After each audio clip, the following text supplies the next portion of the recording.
That's somebody that thought this out. It's a story all too familiar for business owners in Seattle. They're just walking in and out. Surveillance video showing break-in after break-in. Well, in the yard as well. Brazen criminals ransacking stores like Dunn Lumber. They're coming over the fences. Most of the hits happening in the middle of the night. And that's not counting just what happens while we're open for retail hours. This location in Lake Union is a frequent target. Very difficult to run a retail operation. So is the one in Green Lake. Smashed in the glass, entered the building through that opening. General Manager Nick Winham says power tools always go first and are easy to flip on the black market. Is it only done? No. This is something that you see even at box stores. It's hard to say exactly who these people are since none of the crooks have ever been arrested. This is a very small location. But owner Mike Dunn says some of the men caught on camera are homeless, being used and exploited by criminal theft rings. That was told to me by one of the police officers. Dunn says it's led to devastating consequences for his livelihood. It's a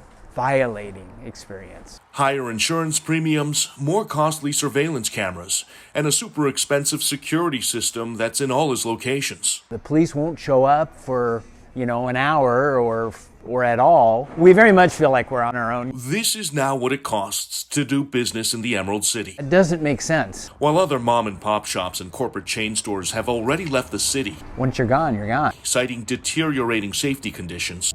We don't have a guarantee, we have a promise. Dunn's family's been here for 5 generations, so the patriarch of this Seattle institution says We'll figure it out somehow. he's staying and getting ready to fight. And so it takes a lot to push us out. He's leading the charge to form a new business coalition focused on pooling resources and essentially getting each other's backs. To improve the neighborhood. The focus will be on Fremont and Lake Union, where burglaries and other crimes continue to plague the community, oftentimes going underreported. Yeah.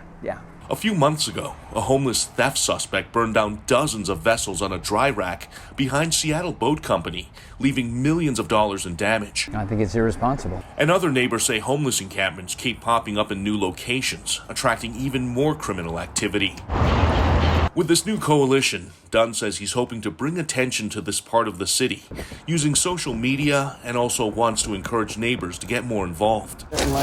He's also planning to work with homeless outreach providers like We Heart Seattle. We will dig ourselves out of this humanitarian and environmental crisis, Since they can respond right away to help someone get off the streets, in many cases, even before the city. community has to be a part of the response. And if it comes down to it, the coalition plans on calling out public officials who ignore the problems. I mean, this is old school lumberyard. Dunn is mild-mannered, soft-spoken, and probably should be retired somewhere on a sailboat. But at this point, he's getting ready to chart another course. In a business, we say that our culture is what we permit. The destination, a safer and a revitalized Seattle. The culture of Seattle is what is being permitted, and that needs to change.